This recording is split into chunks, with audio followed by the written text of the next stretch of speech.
Bueno, ahora comienza la mesa redonda con una conexión desde Austria. La mesa redonda versa acerca de metafísica atomista e idealismo hegeliano. Entonces, es un ejemplo que queremos proponer de búsqueda de la verdad a la luz del pensamiento de Santo Tomás en las circunstancias del mundo moderno y contemporáneo. En el cual, como conocemos, Hegel tiene una presencia fundamental. Microphone. Bueno, el primer disertante es el doctor Mark Hausmann, que es doble discípulo mío porque hizo 2 tesis doctorales conmigo. Una en filosofía sobre Hegel, sobre las lecciones, sobre la historia de la filosofía de Hegel, cómo Hegel interpreta a Aristóteles, y la otra sobre la Trinidad en la Suma Teológica. Porque le dije, basta Hegel, ahora tenés que estudiar a Santo Tomás. Entonces se puso a estudiar a Santo Tomás y hizo la tesis sobre la Trinidad, pero el problema es que son 1000 páginas en alemán, la tesis. Y la otra es un poco más moderada porque una parte le dije que mejor la saque y quedó una cosa más normal, más legible, pero también en alemán. Bueno, el padre Hausmann es muy simpático, ahora lo van a ver. A ver, hola. ¿Me pueden leer? Sí, él está en Austria de vacaciones, así que se conecta. Vale. Ecco, también. ¿Puedo iniciar? Sí. Sí. Entonces, Adiutorium nostrum in nomine Domini et Beate Perfecto. Maria Virginis. Ecco, entonces, la sustancia aristotélica en las lecciones de Hegel sobre la historia de la filosofía. Estoy leyendo mi conferencia, he hecho la traducción del alemán en el castellano yo mismo y entonces en teoría entiendo lo que digo, sin embargo mi castellano es muy mal, entonces paciencia. Presento aquí la síntesis de mi trabajo sobre la interpretación de Hegel de la noción de aristotélica de sustancia, que he hecho con el reverendísimo profesor don Ignacio muchos años, ante muchos años. El análisis de las lecciones sobre la metafísica de Aristóteles ha revelado que la noción de sustancia ocupa el lugar central en ellas.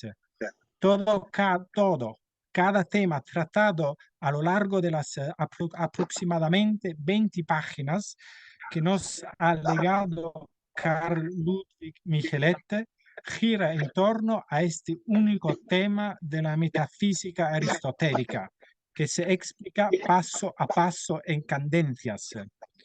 Los 2 primeros capítulos de la tesis, en una primera parte de los apuntes, Hegel identifica la sustancia de Aristóteles con el ser en cuanto ser.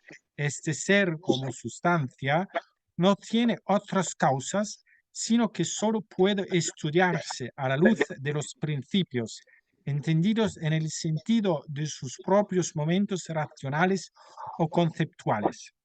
En este modo, la sustancia aristotélica es, en esencia, idéntica a la idea platónica, tal y como se manifiesta en el Sofista y en el Parménides, donde genera su propia oposición y es, como negatividad, la totalidad de sus oposiciones internas. A diferencia de Platón, sin embargo, la sustancia aristotélica expresa mejor su disociación en sus propias oposiciones o contradicciones internas, por lo que puede garantizar mejor que la idea de Platón de exprimir su esencia como fuerza efectiva. Dado que solo esta oposición de los extremos hágase realidad del movimiento y de la realidad del poder interno que domina ambos, esto es para Hegel la razón por la que Platón, a pesar de la estructura dialéctica básica de su filosofía, convierte su idea, que controla sus propias oposiciones, en algo demasiado abstracto, alejado de la realidad y por tanto ineficaz, porque es precisamente la crítica de Aristóteles a Platón.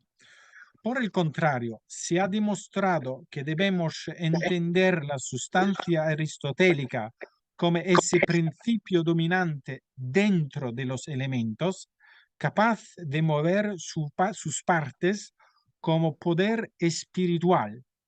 No se trata de una concepción unilateral y subjetiva de la esencia de las cosas en el sentido de una abstracción platónica, sino de la esencia más íntima de las cosas materiales, que como causa cuasi espiritual puede pasar a la acción por sí misma, per se, porque reconoce y puede alcanzar su fin y su bien.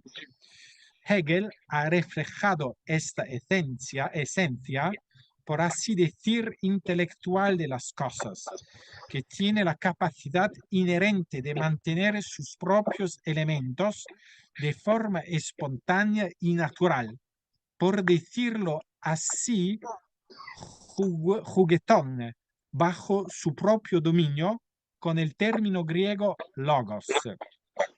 Dado que esta esencia interna, como poder espiritual y intelectual, solo se manifiesta a la y en la contemplación pensante de la cosa, he visto en este logos la species intentionalis, así llamada en la escolástica, que formada en el pensamiento representa la causa del ser dentro de los fenómenos. Esta esencia de la sustancia, que es un movimiento hacia sí misma, se desarrolla con la expresión aristotélica, energia o entelequia, en el método de su dominio del ser. Este movimiento de sí mismo, de la sustancia, que expresa su propiedad como sujeto, solo le es posible en la medida en que se reconoce como pensante, porque solo el pensamiento es realmente reflexivo por sí mismo. A este punto entiendo mencionar un detalle que he escrito ahora con mi propio castellano. Entonces es muy mal, pero según mi lectura de Hegel, es central para entender sea la lectura hegeliana de la sustancia aristotélica, sea el principio crucial de la misma filosofía de Hegel. Entonces, paciencia. Este ser asignado o vuelto no a otra cosa, como son los accidentes, que son vueltos a otra cosa. Sin embargo, el ser asignado o vuelto a sí mismo, que es el propio de la sustancia, significa para Hegel ser asignado contra sí mismo. ¿Y por qué este es el centro de la filosofía de Hegel? La noción de sustancia, que es ense per se ipsum, ser para sí mismo o vuelto a sí mismo, es el principio central de su entero sistema intelectual, o sea, destruir sí mismo por existir por esta autodestrucción. La negación de sí mismo es el acto, la fuente del ser. Y en esta manera perversa, Hegel hace también una interpretación práctica, una cierta interpretación de la sustancia aristotélica que es acto. O sea, para Aristóteles, la sustancia es la forma cual determinación de la materia, por lo que comunica consistencia al ser de la materia y para resistir a su destrucción. En esta medida, la forma o sustancia es acto para Aristóteles. Ahora bien, también para Hegel, la sustancia es acto, es la definición, el tema central de la entera metafísica de Aristóteles, que las nociones de sustancia y de acto proporcionalmente entienden la misma cosa. Y ahora la lectura hegeliana de este paradigma, la sustancia es acto, en la medida de esta fuerza interna, no del externo. La sustancia es para sí mismo, es vuelto a sí mismo y subsisto por sí mismo, y entonces es un principio interno asignado o vuelto a sí mismo. Es acto, sin embargo, es acto intelectual, espiritual, de contestación de la propia identidad. Y por lo tanto es la precisa negación de la sustancia en el entendido en la medida aristotélica. Sin embargo, practica la proporción de la sustancia aristotélica de ser acto. No es un acto metafísico determinante y cualificante. Sin embargo, el opuesto es el acto de lucha contra la forma resistente y robusta de la materia para ser, sino que practica en otra materia, en otra medida, el principio del ser acto. Ahora regreso a mi texto original. Sin embargo, es esencial comprender la dialéctica propia de la sustancia como sujeto y como espíritu pensante, ya a partir de la constitución de la sustancia como tal, ya que es fin en sí misma. Por supuesto, de la mencionada idoneidad de la sustancia como logos, como principio de orden interno en la cosa material que solo se manifiesta a la contemplación pensante, se deduce que dicha sustancia es, por su natura, más bien el pensamiento mismo, puesto que el pensamiento, en última instancia, solo se tiene a sí mismo como objeto y precisamente en ello percibe su reflexividad como fin por sí mismo. La noción de sustancialidad conduce por sí mismo a que solo se vea válido para el sujeto pensante, que es Dios. Sin embargo, en una segunda parte de las lecciones sobre la metafísica de Aristóteles, se ha revelado que Hegel reconoce en la doctrina aristotélica del libro Lambda tres grupos de sustancias que, en mayor o menor medida, confirman ese logos, ese poder propio y reflexión como fin por sí mismo, que se expresaba mediante la noción de energía. Se trata de los grupos de sustancias realmente materiales del mundo de la naturaleza, que solo muestran de forma muy imperfecta la aptitud de la reflexión, luego la razón humana y, por último, la sustancia de Dios. Fue a partir de esta última y perfecta sustancia que intenté hacer justicia a la comprensión hegeliana de la sustancialidad como energía o inteligencia.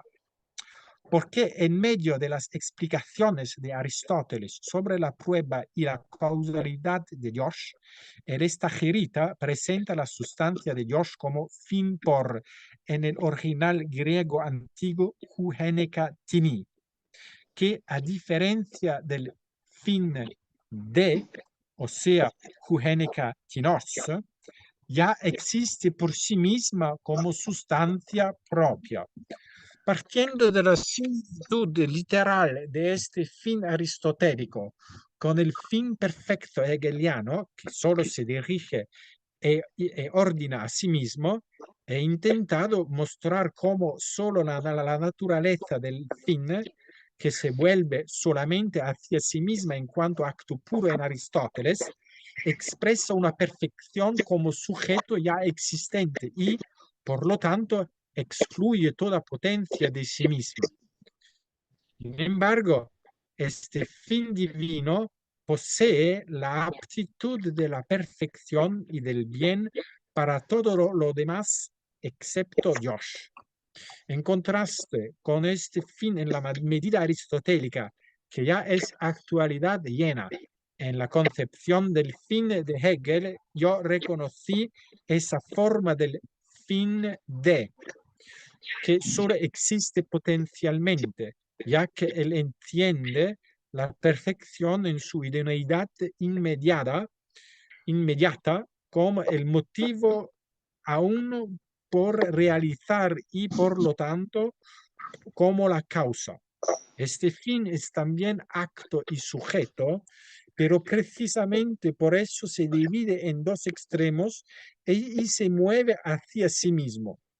El ser y la sustancia se reducen así a un movimiento que puede realizarse a sí mismo, pero por eso puede lograr y conservar su propia realidad como en la realización aún inconclusa. Tal sustancia disputa contra y rechaza, sobre todo y en última instancia, exclusivamente a la sustancia como algo ya en reposo y per se inmutable. Y entiendo mencionar también aquí la entera filosofía de Hegel y su lectura de Aristóteles no es otro que una contestación y una lucha del ser sustancial y verdadero. Es la lucha de destrucción. Por lo tanto, si en el sentido de una integración de la comprensión hegeliana, en la doctrina aristotélica de los fines se puede decir que Dios se realiza en las cosas del mundo, en realidad se trata de un devenir de las cosas, que son per sí mismas potencia contra el acto puro, pero que en virtud de la causalidad final de Dios pasan del devenir al ser. Y también este es muy importante para entender la lectura crucial de Hegel sobre Aristóteles. Son impulsadas del devenir al ser, pero de tal manera y con el objetivo y fin de que nunca devienen, es un devenir contra el devenir, sino que permanezca, porque el ser hegeliano es siempre no ser, contestación del ser.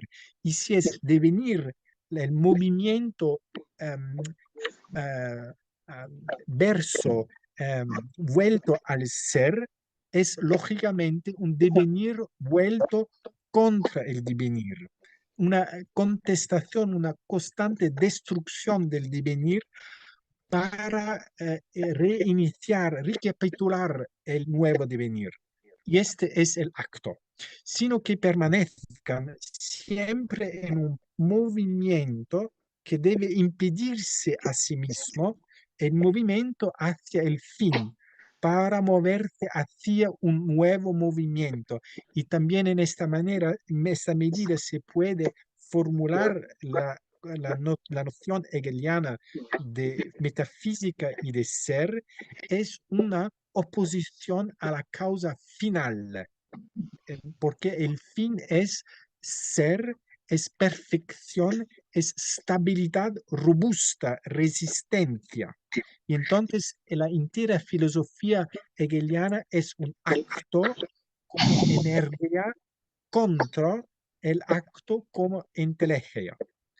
La distinción entre ser y devenir movimiento fue, en el marco de esta concepción fundamentalmente diferente del fin entre Aristóteles y Hegel, una respuesta principal de mi intento de identificar La lectura de Aristóteles por parte de Hegel es solo con los tres grupos de sustancias que Hegel expone en los capítulos 1 a 10 del libro Lambda mencionado, donde realiza una interpretación textual propiamente dicha de Aristóteles. El análisis de las respectivas traducciones e interpretaciones, tanto de expresiones técnicas individuales como de frases completas de Aristóteles, ha revelado que Hegel tradujo incorrectamente casi todos los pasajes, tanto en la versión de Erasmo de Rotterdam de 1530 como en la de Isaac Casaubon de 1590, que fueron las fuentes de Hegel. En mi opinión, las razones de tales errores de traducción fueron diversas. Por un lado, hay que señalar que en ocasiones tanto la estructura gramatical exacta como la secuencia inmediata de ideas de las especulaciones aristotélicas no eran inequívocas o, a primera vista, podían incluso permitir una interpretación en el sentido de Hegel. Me refiero sobre todo a ciertos pasajes de los capítulos 6 y 7 del libro Lambda, aunque, en mi opinión, el contexto más amplio y el telón de fondo de la doctrina aristotélica general deberían haber enseñado a Hegel algo mejor. Por otro lado, el estudio comparativo de las diferentes versiones del texto y de las traducciones de Hegel ha puesto de manifiesto una traducción errónea, claramente tendenciosa, que en parte ha expresado inconscientemente el espíritu de su propia filosofía idealista, pero en parte ha forzado o simplemente ignorado deliberadamente el texto griego para introducir sus propias ideas en la doctrina aristotélica. En el primer caso, el de una traducción errónea inconsciente, no quiero descartar un simple error gramatical por parte de Hegel, aunque sabemos que Hegel conocía el griego. El segundo caso, el de una reinterpretación consciente, se ha puesto claramente de manifiesto en el caso del segundo grupo de sustancias, que para Hegel, en lugar de ser los planetas del cosmos aristotélico, del capítulo quinto del libro Lambda, se convirtió simplemente con alegría en la razón. La razón de esta flagrante falsificación radica en esa tendencia dialéctica de la noción de sustancia, tendencia que expuso en el primer capítulo como el movimiento de la sustancia, de la esencia eficaz en la cosa material, hacia el pensamiento mismo, porque aunque Hegel, al igual que Aristóteles, tiene que distinguir tres grupos de sustancias, entre los cuales la puramente material sigue siendo una sustancia diferente de Dios. En este orden triple, según la lectura hegeliana, aparece de nuevo esa tendencia, esa inclinación de la esencia que se encuentra en lo sensible hacia la sustancia puramente pensante. Comprendemos mejor la división hegeliana de las tres sustancias si pensamos en el intelecto humano, que progresivamente se convierte cada vez más en objeto de sí mismo, desde el conocimiento sensorial de las cosas externas y físicas, pasando por su propio orden interno de conceptos, hasta llegar a sí mismo la mente del ser humano. En este rasgo subyacente, el que ha salido a la luz en la división hegeliana de las sustancias.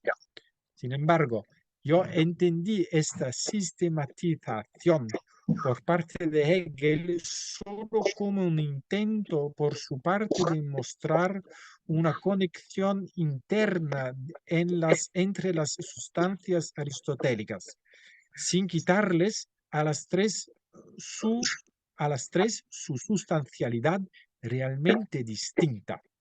Sin embargo, independientemente de esta distinción sustancial, es la energía inherente a todas ellas, como el poder inherente del movimiento hacia sí mismo, proporcionalmente similar entre las tres, la que no puede dejar de ser un movimiento único y común. La sustancia suprema, Josh, domina la sustancialidad de las sustancias inferiores. En la medida en que la energía sustancial inherente a todas ellas revela al sujeto pensante único, como éste se encuentra progresivamente más consigo mismo. En una primera fase, el pensamiento sigue estando completamente bajo la influencia del objeto como tal, que percibe de forma bastante pasiva como cosa material, sin encontrar en él una verdadera reconocibilidad. La cosa exterior se percibe de hecho como independiente. El pensamiento experimenta un primer momento de identidad e interioridad cuando, aunque todavía está dirigido hacia otras cosas externas, ya es capaz de crear formas de pensamiento para ellas, con cuya actividad el entendimiento muestra ser el mismo el principio de identidad y, por tanto, de permanencia en los opuestos. El entendimiento es la sustancia. El verdadero objeto de su conocimiento es solo el mismo.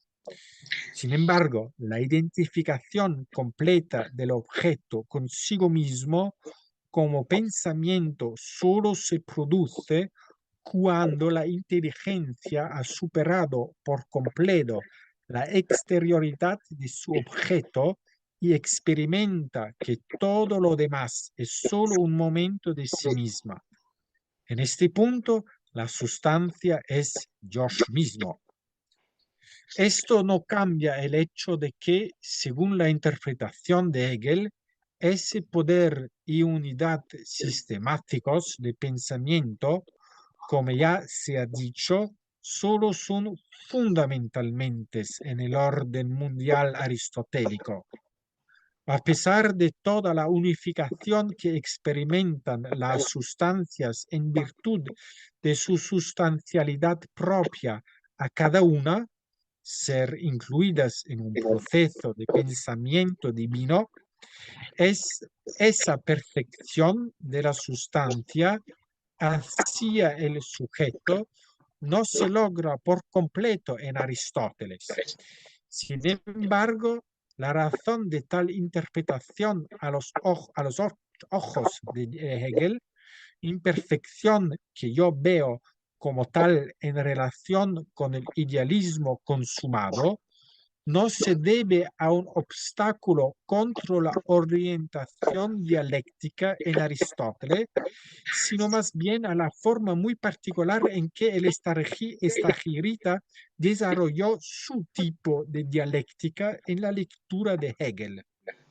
He descrito esta forma aristotélica en un tercer capítulo como dialéctica empírica, formulando una interpretación de la comprensión que Hegel tiene de Aristóteles a partir de un pasaje de la lección sobre la metafísica y de otras partes de las lecciones sobre Aristóteles, según la cual, gracias al método empírico el Stagirita, el fenómeno del mundo natural sigue siendo respetado en su oposición al pensamiento.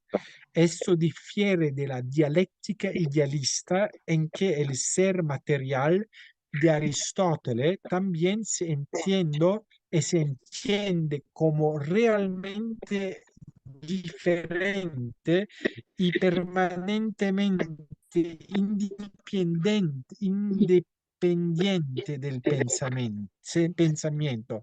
O sea, no sabe si ustedes han entendido bien.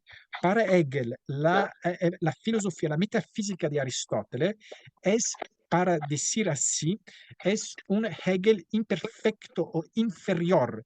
Hegel mismo lee en la metafísica de la sustancia de Aristóteles su misma y propia dialéctica, o sea, el proceso del ser divino hasta sí mismo y contra sí mismo en un proceso lento, en un proceso continuo de continua identificación de sí mismo a partir de la oposición cuasi externa que se inicia con el mundo material. Hegel entiende que Aristóteles, a partir de este mundo material, donde la realidad, los principios de la misma realidad aparecen opuestos, realmente opuestos, en virtud del principio interno de acto, entonces de una lucha de los unos contra los otros, progresivamente progredizcan a identificarse con el final para finir a ser Dios. Esta es la dialéctica hegeliana. Sin embargo, Aristóteles, por lo menos en la medida, en la lectura de Hegel, entiende la misma cosa, pero su dialéctica es caracterizada del método empírico que en cuanto empírico siempre respecta la autonomía de los fenómenos y entonces la aparente independencia de los fenómenos opuestos y entonces es incapaz para llegar a la perfecta identificación divina de todo en Dios. Y entonces Aristóteles entiende el mismo proceso, sin embargo, por culpa, por así decir, por responsabilidad del método empírico, también Dios mismo en el final es un determinado ser distinto de los otros seres, sin contradecir la intención de ser el mismo acto inmanente a todos los seres. No sabe si desarrollado claramente la diferencia, la, la proximidad y la diferencia entre Aristóteles inferior y Hegel superior. Entonces, concluimos. Concluimos, es la última parte. Entonces, el contenido de este método es que la empiría de Aristóteles procede de manera objetivista, ve aisladas las múltiples determinaciones y formas en sus objetos, los fenómenos del mundo material, es decir, las capta conceptualmente y las deja valer así en su determinación objetiva por sí misma. Dado que es la misma forma conceptual la que, como tal, pone en oposición las múltiples formas de los fenómenos, a través de dicha oposición de las múltiples se revela la unidad dialéctica de estas ya en un nivel tan inmediato de comprensión. Aristóteles no necesita el tercer paso de la síntesis para mostrar la unidad.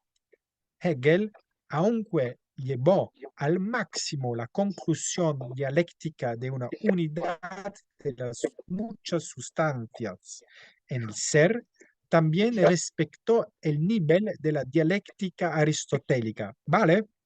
Que en virtud de este método empírico dejaba a las sustancias una frente a la otra en su oposición inmediata.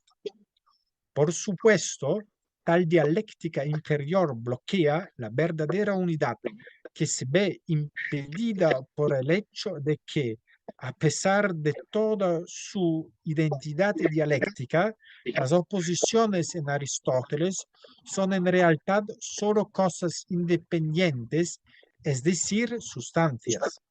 La sustancia material no puede convertirse en sustancia intelectual y menos aún en sustancia divina.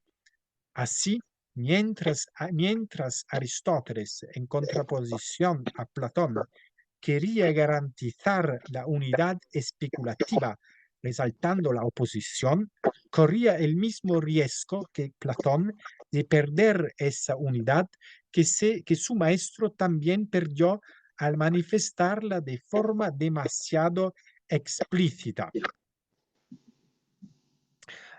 Una de las referencias más claras al respecto nos la proporcionó la introducción a las lecciones sobre Aristóteles. Citación: a Aristóteles no le interesa en absoluto reducir todo a una unidad o las determinaciones a una unidad de oposición, sino por el contrario, mantener cada cosa en su determinación y percibirla así. Del mismo modo, en la conclusión de las mismas lecciones, citación de Hegel, la deficiencia de la filosofía aristotélica radica, pues, en que, después de elevar la multiplicidad de los fenómenos al concepto, este se descompuso en una serie de conceptos determinados, sin que se hiciera valer la unidad, el pensamiento que los une de manera absoluta. Esto significa, en cualquier caso, que Aristóteles ya puede ver las contradicciones allí donde aún no se habla de Josh ni de la operación inmanente del intelecto. La dialéctica debe desarrollarse ya en los fenómenos empíricos como tales, independientemente del pensamiento, ya que parte siempre de la oposición y permanece en ella, incluso en el caso de la oposición entre el pensamiento y el fenómeno material. Aunque la propia dialéctica de las contradicciones internas de tal fenómeno y con ello su propia sustancialidad solo aparece bueno en la comprensión pensante del mismo. Este explica por qué en Aristóteles, a pesar de toda la incoherencia que conlleva tal método, debe existir inevitablemente una cosa material que sea sustancia, sino que se vea perturbada por el hecho de que frente a ella se forme en el pensamiento una segunda sustancia intelectual de esa cosa material. Por supuesto, en la medida en que las determinaciones se contraponen por mayor o menor intensidad y claridad, el carácter de la sustancia también se manifiesta y perfecciona de manera diferente. Es más perfecto en Josh, que como sujeto puro es también la sustancia suprema, como hay que decir en contra de Samoná, quien en su lectura de la interpretación hegeliana de Aristóteles está demasiado influenciado por una concepción hegeliana del sujeto cuando afirma que el Dios aristotélico es sujeto, pero no sustancia. Sin embargo, esto también es hegeliano solo en el sentido inmediato, ya que incluso para el propio Hegel, el sujeto es sustancia, aunque solo sea a la luz del principio de negación. Eso, por lo tanto, en el método aristotélico, que una unidad sistemática de sustancia a través de la dinámica de un sujeto puede y solo puede ser una unidad subyacente. Sí, el ser dialéctico de Aristóteles no puede ser el sujeto como sujeto. Y si bien es cierto que también hay que mantener la noción de sujeto para Aristóteles, es más adecuado, debido a la inmediatez de los opuestos, llamar al ser sustancia, ya que, a diferencia de la noción sujeto, esa de sustancia siempre significa la oposición a otros, a los accidentes. Sin embargo, a pesar de toda su apertura al sujeto, la noción de sustancia de Aristóteles permanece en última instancia en un nivel conceptual más imperfecto. Por lo tanto, el principio de mi tesis es una subordinación del, del concepto de sustancia al concepto de sujeto de la energía. Una subordinación, sin embargo, que debido al método empírico mantiene una centralidad existencial de la sustancia frente al sujeto. En esta manera, Hegel hizo todo lo posible por destacar el alma subjetiva, el verdadero ser es idealista que solo Hegel puede descubrir en las sustancias aristotélicas y conscientemente desvió el segundo grupo de sustancias, los planetas de Aristóteles, hacia el intelecto. ¿Cómo se dice en castellano? Ayudar, Ayudar, sí. Hegel ha ayudado a Ayudar. Aristóteles para llegar a decir lo que Aristóteles entendía decir, que sin embargo no podía decir porque su método griego antiguo, empírico, era un blocaggio, Lo bloqueaba, lo interrumpía, sí. interrumpía la posibilidad de llegar a la intuición que, sin embargo, Aristóteles ha visto, que pero no pueda desarrollar correctamente hacia el intelecto para ilustrarnos la evolución del pensamiento espiritual uno, desde desde lo más imperfecto hasta lo más perfecto, que a su vez domina y comprende lo inferior.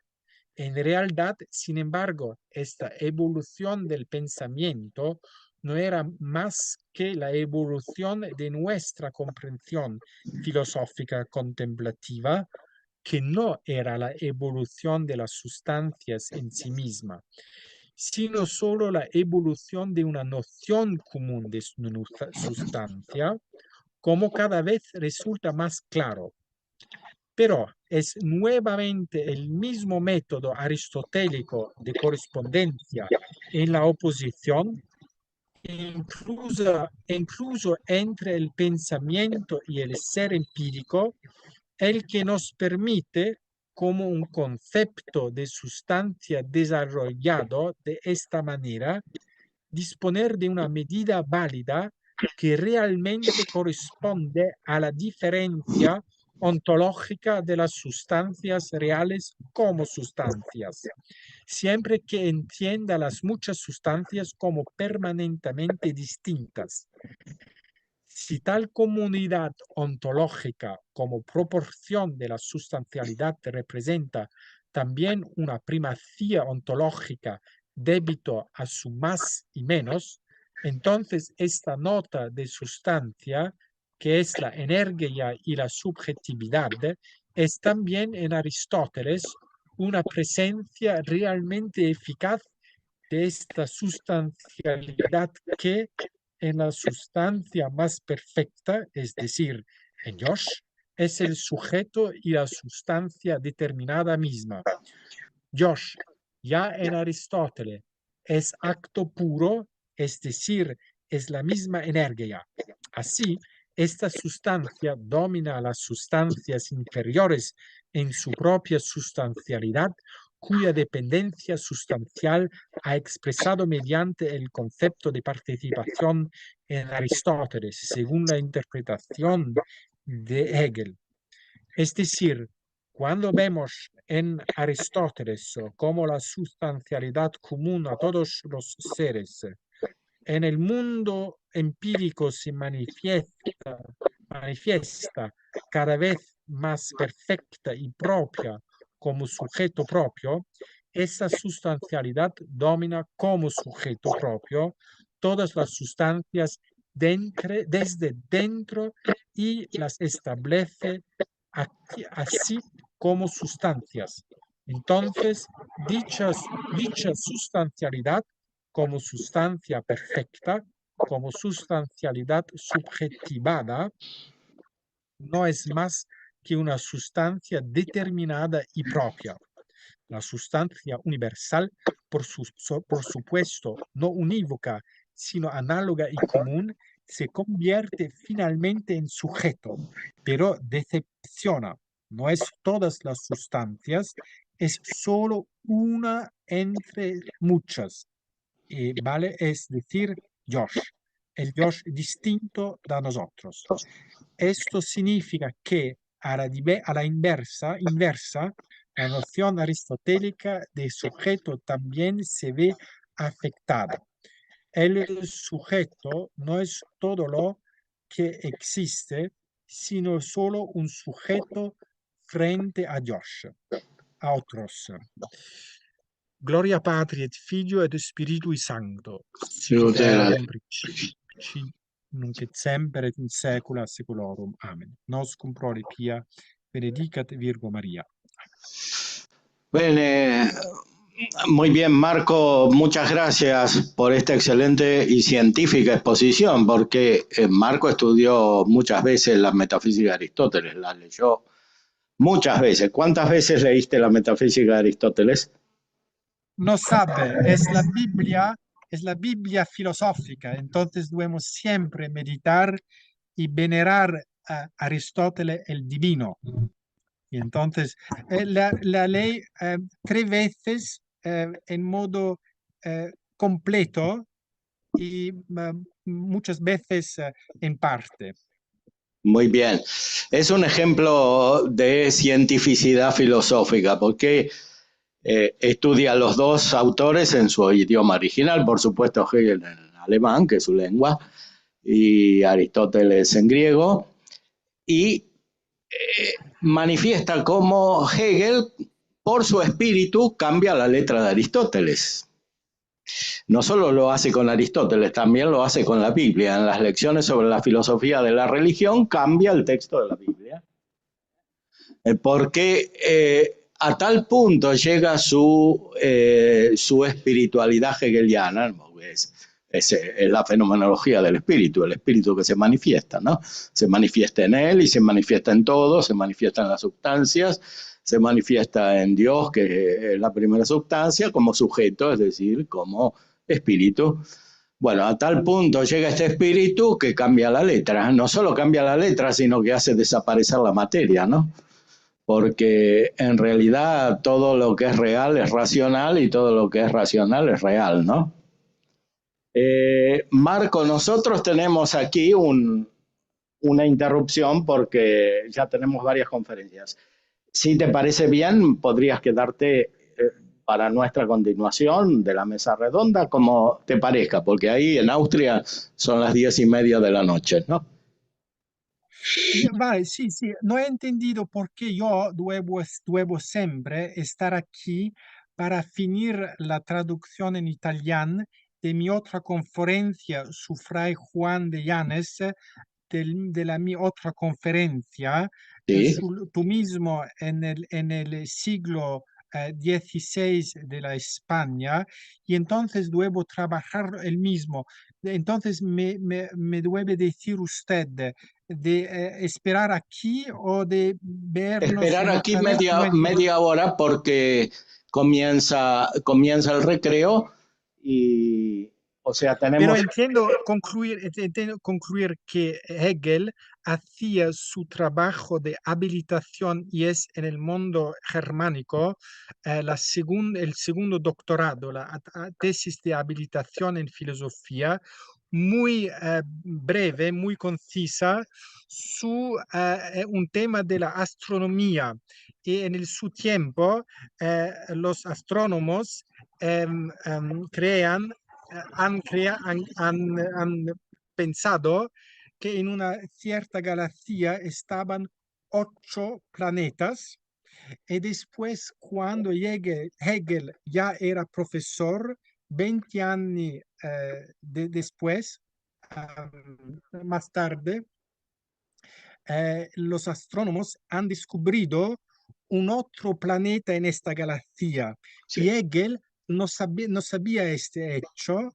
En una lección hablaba de 8 planetas y un estudiante ha interrumpido diciendo, ya sabemos que en esta galaxia están nuevos planetas. Y Hegel ha respondido, más mal para este planeta de existir, porque no debe existir. Y entonces no es un intelectual, es un contestador, es la voluntad de contestar el intelecto, la realidad. Es como el modernismo y la teología modernismo en la iglesia, cuando la Sacra Escritura o los padres, el dogma, dicen cosas determinadas, no nos sabemos y con la voluntad creemos de poder contestar la realidad. Este en el fundamento es diabólico, es hegeliano. La doctora Zambataro quería hacer una pregunta, pero venía aquí porque si no, no te ve. No, para que te vea. Y el doctor Sanguinetti si puede venir también, porque así lo ve. Que fue, creo que fue profesor de Marco. El- sí, el padre Sanguinetti fue. No, sentate acá. Claro, porque te tiene que ver él. La doctora Zambataro hizo una tesis sobre Hegel con el padre Sanguinetti, así que va a preguntar. No quería hacer, bueno, buenas tardes. No quería hacer una pregunta, sino una acotación que me parecía interesante compartirla tanto con el expositor como con el auditorio. Cuando yo estuve en Alemania estudiando, que también lo estudié a Hegel en alemán, me llamaba la atención algunas etimologías y lo compartí con el padre Sanguinetti, que fue mi director de tesis algunas etimologías germánicas que hacía Hegel y que están en la ciencia de la lógica, que no me parecían, que me parecían muy, digamos así, forzadas. Y entonces, como estando allí en la Universidad de Bamberg, había hecho vínculo por el área de mi formación en las letras con el departamento de filología germánica, bueno, fue una situación privilegiada para preguntarle nada más ni nada menos que a los alemanes especialistas en filología germánica qué es lo que estaba diciendo Hegel. Y la experiencia que quiero compartir es esta. Todos se me mataron de risa en la cara y me dijeron, está jugando. Eso solo. Está jugando. Exacto. Bueno, es que Hegel, en la fenomenología del espíritu, dice que el lenguaje es un hábil fraude para los demás, es un engaño. Es importante ver esta beta del juego, que vuelve a aparecer se pone de manifiesto en escritores del siglo ya XX, ¿no? Que juegan con el discurso, ¿no? El mismo Borges lo ha dicho, todavía, textualmente casi voy a citar, todavía hay universidades del mundo en las cuales se devanan los sesos para entender lo que dije y yo estaba jugando.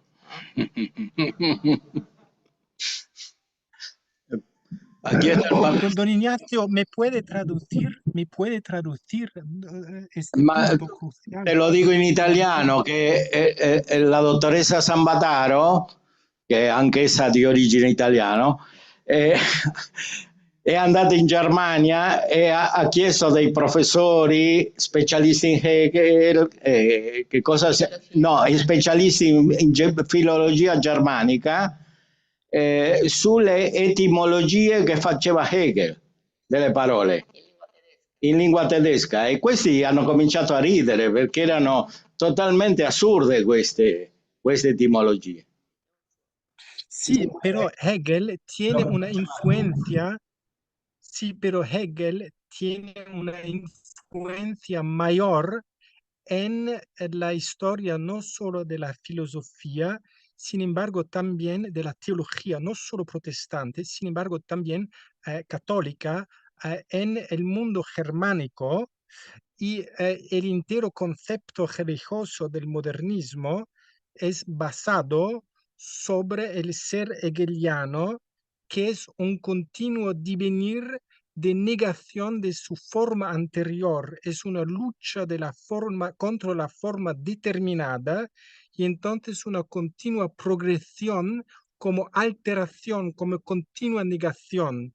Y es la misma esencia del modernismo de constantemente contestar el dogma de la cristianidad, la forma determinada y fixa de la religión, de las verdades de la religión cristiana, como continua evolución, y de saber que este modernismo actual en la Iglesia es fundado sobre un pensador como Hegel, que es el contestador del pensamiento, del intelecto, porque es lucha voluntaria contra la verdad, es clamoroso de saber de decir que Santo Tomás es basado en gran parte sobre la filosofía de Aristóteles, es una cosa comprensible, porque Aristóteles en su concepción del mundo es realista, es esencial, es claro, es verdadero, es amante de la contemplación de la estructura. Entonces, este es aceptable si tú me dices que Santo Tomás es en buena parte fundado sobre Aristóteles intelectualmente. Sin embargo, de saber que la mentalidad modernista es basada sobre Hegel es catastrófico, es ridículo. Muy bien, Marco. Muchas gracias. Bueno, el padre Julio Raúl Méndez quiere hacer una pregunta. Para que te vea, tienes que estar aquí.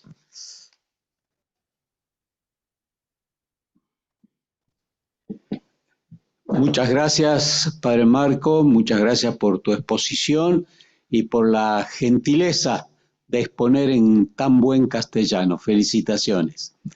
Mi pregunta es la siguiente. En la interpretación que hace Hegel respecto a Aristóteles, ¿qué papel juega el neoplatonismo de Plotino y de Proclo? Esa es la pregunta. Yo he estudiado las transcripciones de las lecciones que Hegel ha hecho sobre la metafísica de Aristóteles, y entonces Hegel ha tratado todos los autores griegos antiguos en manera cronológica, y entonces ya no estaban Plotin o Proclo. Por ejemplo, Hegel hace una lectura muy ambicionada de la lectura neoplatónica del Parménides de Platón, porque están las lecturas medio platónicas y neoplatónicas del diálogo de Platón sobre Hegel, sobre Parménides. Y es que la lectura lógica y la lectura metafísica. Y en la lectura metafísica neoplatónica del Parménides, claro es que Hegel aquí hace una interpretación muy ambiciosa. Sin embargo, en las lecturas sobre Aristóteles y la metafísica no he entendido nunca. Puedo solamente repetir que por qué Hegel entiende la metafísica de Aristóteles como lo hacen muchos autores también modernos sobre la metafísica aristotélica, por ejemplo, Werner Jäger en Alemania en el siglo XIX, diciendo que la metafísica de Aristóteles es demasiado caracterizada por la física. Es ¿cómo se dice en castellano? Una mancanza. Es ¿cómo se dice mancanza? Falta. ¿Cómo? Falta. Es una falta de nivel verdaderamente metafísico, dialéctico, espiritual, porque es demasiado legado a la empiría, a la física. Y entonces una interpretación metafísica como la de los neoplatónicos o de Proclo, que es el más especulativo de los neoplatónicos, es imposible. El mismo Hegel dice que Aristóteles es un empírico y entonces es inferior a nosotros, es un físico, ha entendido muy bien la intención dialéctica, pero no sabe si ha entendido bien su pregunta, que probablemente Hegel entiende paragonar Aristóteles y los neoplatónicos, o que hace una lectura neoplatónica de Aristóteles como lo hace del Parménides de Platón, o cuál es la pregunta precisa?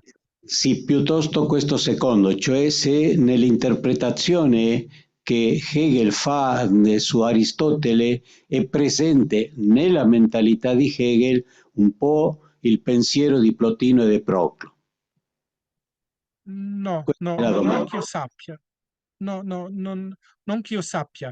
Lui ha letto direttamente il testo greco antico, è uno dei primi autori, infatti è un po' il fondatore della storia della filosofia all'inizio dell'Ottocento a livello accademico, e ha letto il testo greco originale di Aristotele, e dunque ha voluto, noi diremmo con l'espressione moderna, ha tentato di fare giustizia al testo e alla filosofia di Aristotele. Non ho ricordo non ho evidenza alcuna di una lettura neoplatonica.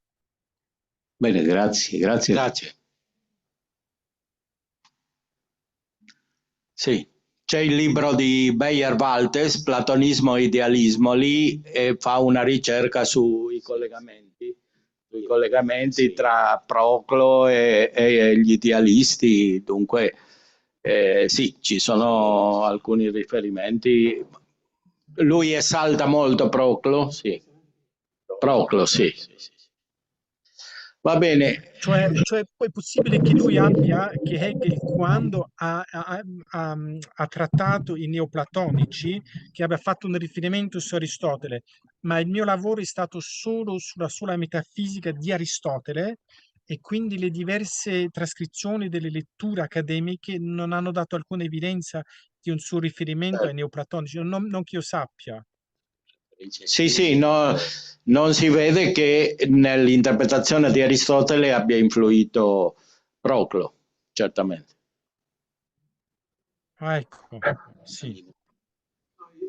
Padre Sanguinetti è stato tuo professore? Sì. Sí. Buenos días o buenas noches. Efectivamente. Buenas noches, buenas noches. En Santa Croce fui profesor de algunas materias.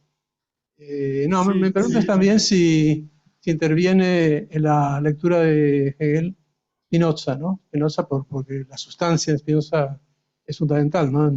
Y Hegel creo que dice que la filosofía tiene que comenzar con Spinoza, ¿no? De alguna manera.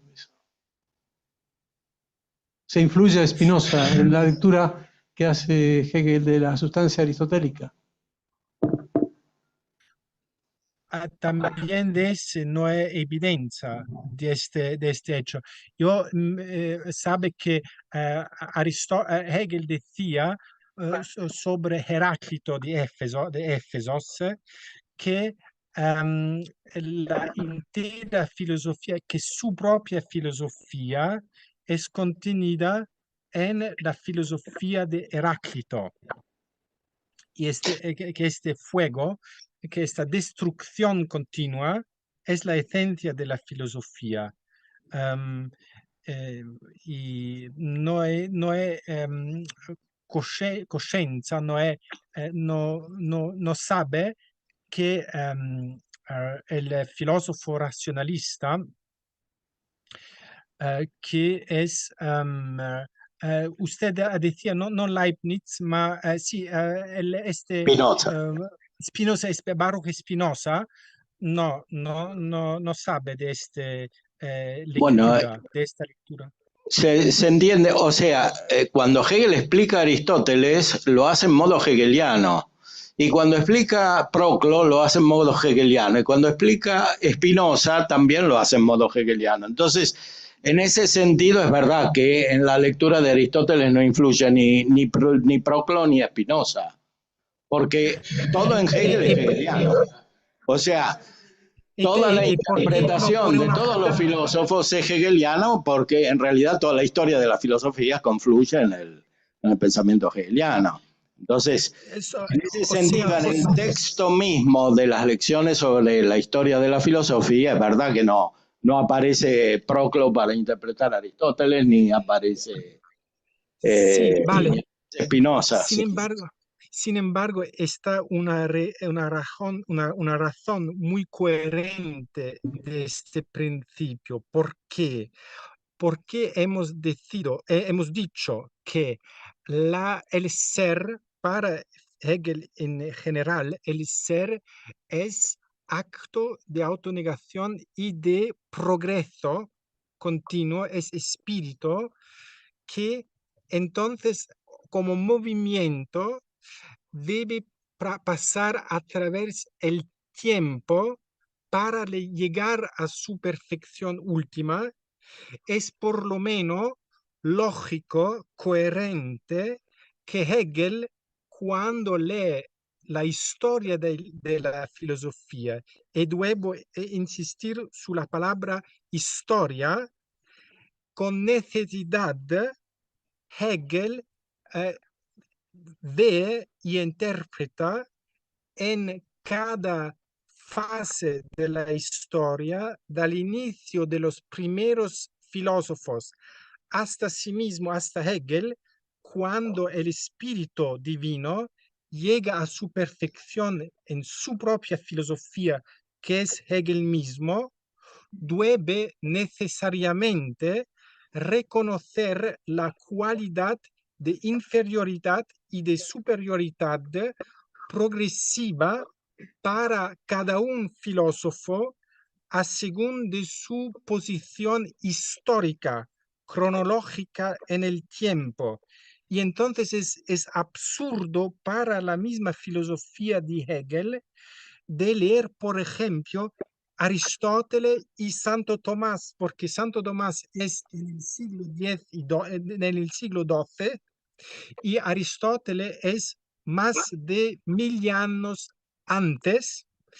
Y entonces si tú entiendes leer filosóficamente en manera correcta un filósofo en su posición histórica, debes apreciar, ¿cómo se dice en castellano? Apreciar, debe valorizar, debes Apreciarlo. valorizar, apreciar cada filósofo en su propia característica filosófica típica de su época. Cómo entiende el modernismo al nivel religioso, que dicen, vale, en el medioevo tenían esta fe en los milagros, porque en este momento de la evolución histórica de la fe y de la religión, era el nivel inferior en relación con nosotros.